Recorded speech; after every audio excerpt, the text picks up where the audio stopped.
of the Mozio white label for classic vacations. On this video, we're going to show you the search results page, which is basically the page that follows our search page. And that's where we show you the different options that we have available for the ride that you're looking to book. So for example, right after I filled all the details needed to perform a search, I just click on the search button, and in a few moments, the website is going to show me all the options that are available to be booked for our passengers. In this case, from JFK to the New York Palace on the 15th of February at 1:30 p.m. for one passenger. It sorts by recommended, but also taking into account the lower prices and the score of each provider. It also groups the different options available into vehicle categories. So let's start by looking at the different vehicle categories that you will find and explaining a little bit about the specifics of each category. The first category we have is sedan, and these are private vehicles that offer door-to-door services for 3 to 4 passengers. We have private vans for a little bit larger groups. So these are also private vehicles, a little bit bigger than the sedan, allowing us to transport more people. The SUV is in between a sedan and a private van. It's also a private option, and it usually has more room for more passengers, and it's a little bit more comfortable than the private van. For large groups, we have private buses, which allow us to transport a larger number of passengers uh, with a larger vehicle, of course. Then for a more luxury type of experience, we have limousines. So that's the stretch cars, and they're also part of our private vehicles. The price you pay for a private vehicle of any of these categories is a flat rate for the whole vehicle. So regardless of how many passengers you specify, the price you're shown is for the total number of passengers for the specific ride. In any case, you always need to specify the correct amount of passengers for security reasons and to ensure that the driver will arrive in a vehicle suitable for the amount of passengers that has been booked. Another another characteristic of the private rides is that they're door to door. And it's worth mentioning because we're going to see next some other services that are not private, and because they're not private or because of the nature of the vehicle that fulfills those rides, are not door to door. I've already run some searches, so let's look at what we have if we're looking for a search between Heathrow Airport in London to the Holiday Inn in Kensington High Street. If I search for one passenger and on January 10th around 1:30 p.m., the first option I see is a bus, and this specific one shows me here that it has a schedule. So some of this already tells me that this is not a private service.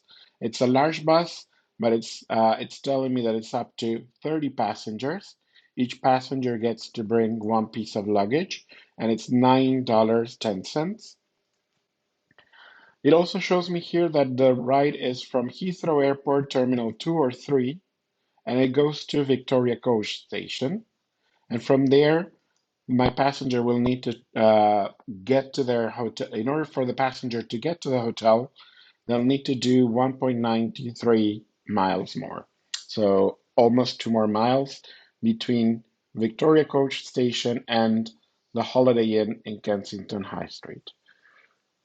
This is not a private service, so it's a shared service, and it's what we would call a public transit service or an express service, rather.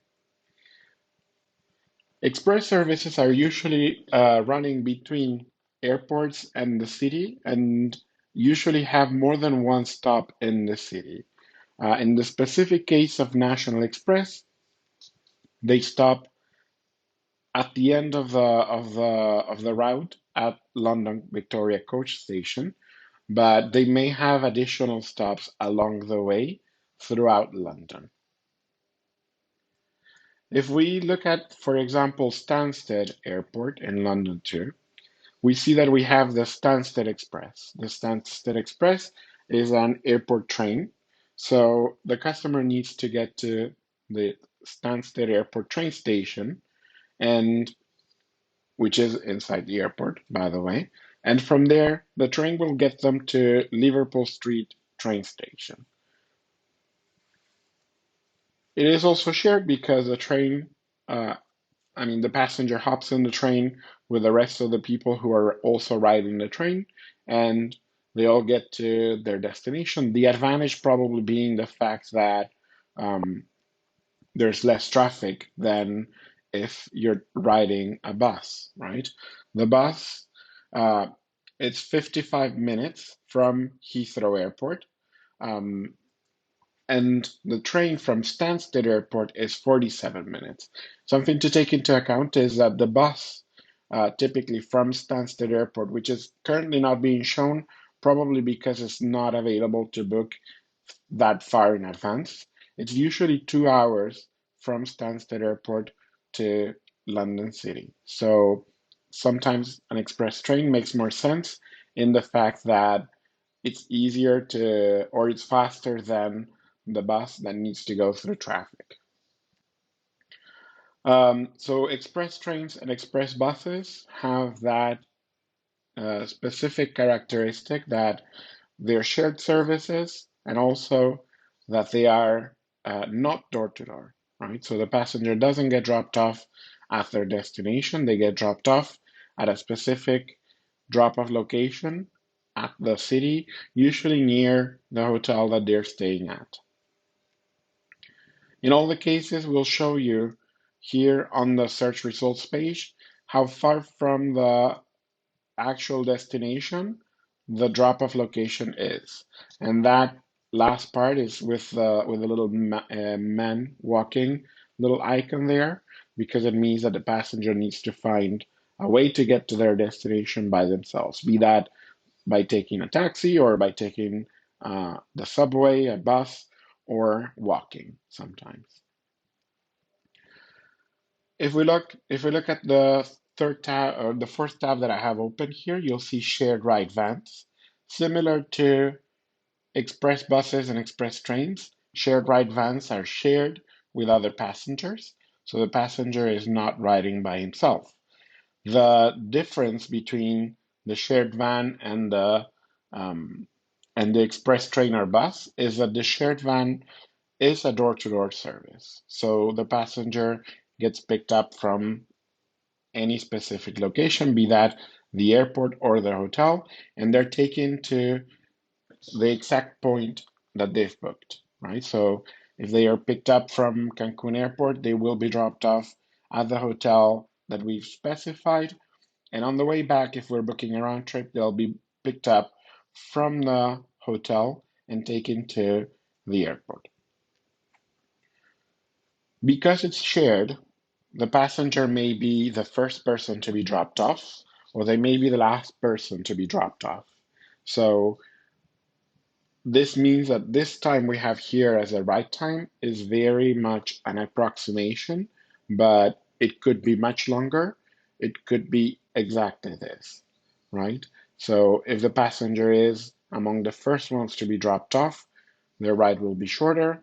If they're the last ones to be dropped off, their ride will be longer. And unfortunately, we do not have a way to control this. It's because these rides are on the budget side, right? So for two people, this specific ride is $14, so $7 each, making it a budget option with the um, with the disadvantage that they may be dropped off like a little bit longer than expected because the rest of the passengers sharing the van need to be dropped off as well.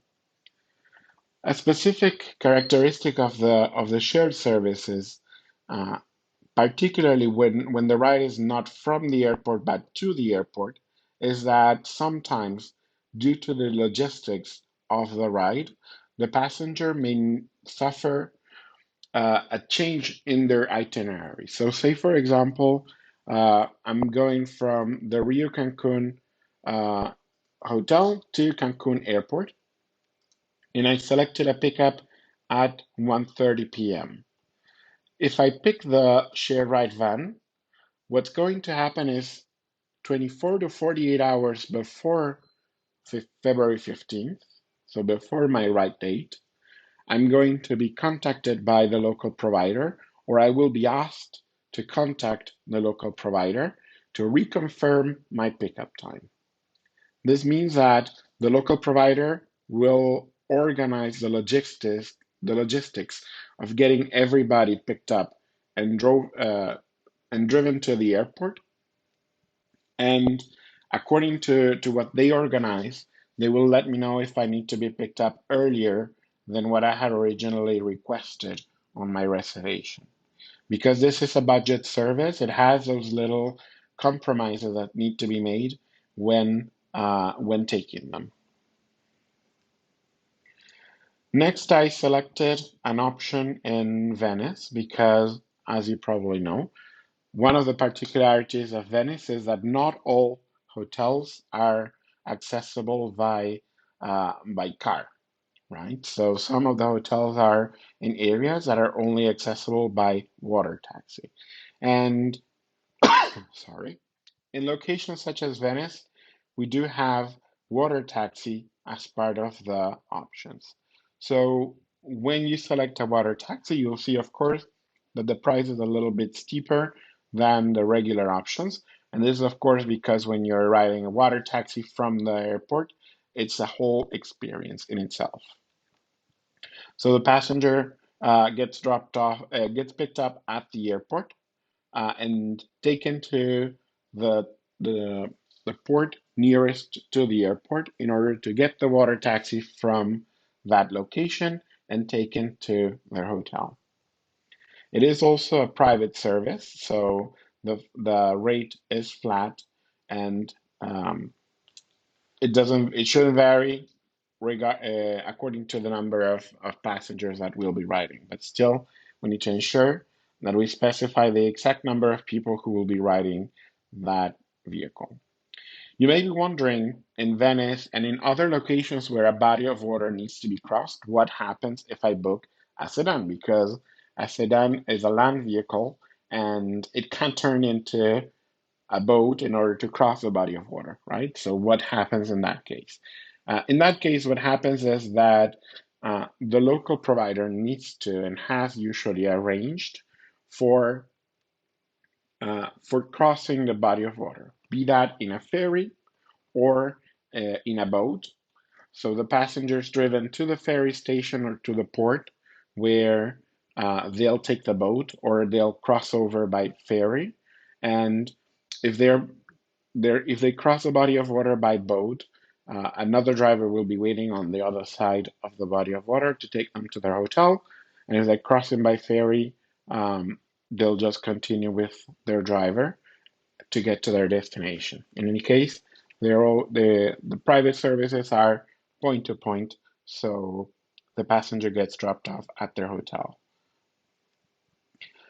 In some locations, we also have express buses, as you can see here, and in this case, the passenger gets picked up at the airport in Venice and they are dropped off at Piazzale Roma, where they can usually take another means of transportation, be that a water taxi, a boat, a gondola, or the Vaporetto in order to get to their hotel.